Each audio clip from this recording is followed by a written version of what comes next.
Depuis quelques semaines, Régis Tresson mène la vie dure aux membres des forces de l'ordre dans un si grand soleil. En effet, l'hébergeur du site et le commanditaire du viol de Mélissa a fait chanter suite à son agression. Seulement, il a disparu dans la nature, sans aucune preuve tangible. Dans le 1121e épisode, diffusé le vendredi 7 avril 2023 sur l'antenne de France 2, le commissaire Becker et la juge Alphand font le point sur cette affaire. Christophe joue avec le feu dans un si grand soleil. En effet, Clément Becker, Yvon Bach, et Cécile Alphand sont en plein dilemme, car ils doutent entre une fuite volontaire et un meurtre. Seulement, la magistrate demande l'intuition de son interlocuteur, mais ce dernier ne sait pas quoi penser, puisqu'ils n'ont aucun indice pouvant pencher pour une hypothèse plausible. C'est donc avec regret qu'ils vont être obligés de clôturer cette enquête. C'est un coup d'arrêt pour Cécile, Marie-Gaëlle Calle. Elle avoue que Manu s'en tire à bon compte pour cette fois. Becker lui dit qu'elle lui fait confiance. Dans le même temps, Hugo, Bibi Tanga, parle avec le commissaire. Le médecin légiste souligne que le fleuriste est potentiellement une piste à explorer. Becker ne croit pas à cette théorie et la rejette violemment. En jouant au basket avec Christophe, Hubert Benhamdine et Yann, Hugo discute de son idée. Le vétérinaire affirme qu'il aurait bien aimé le rencontrer.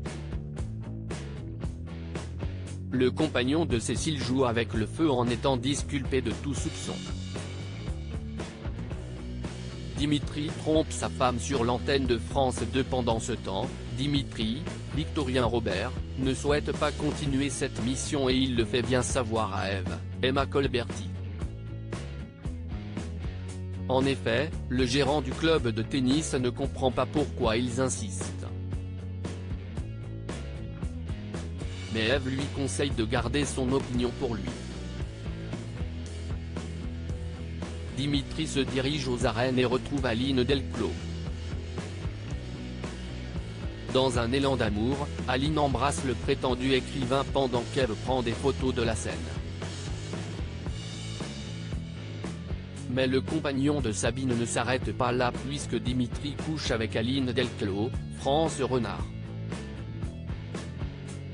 Enfin, Inès, Maëva Laroussi, fait ses adieux à Montpellier. Elle passe un moment avec Enzo, Teilo Azaïs, pour l'informer de sa décision. Elle explique qu'elle a fait le tour de la ville. Le fils de Florent lui conseille de foncer, et il lui souligne qu'il ira la voir de temps à autre à Madrid. Près du bus, Henrik, Mo et Gary, Alban Omar, disent au revoir à la jeune femme. Mo, Frédéric Kamatari, pleure Inès pendant quelques minutes, mais elle laisse les deux papas de son enfant seuls, car elle a un rendez-vous. Ils vont, tous deux, se remémorer le bon vieux temps autour d'un barbecue. La suite des aventures des habitants de Montpellier est à retrouver dans les prochains inédits de la série Un si grand soleil, diffusé du lundi au vendredi aux alentours de 20h45 sur France 2. Découvrez ici le résumé de l'épisode 1120.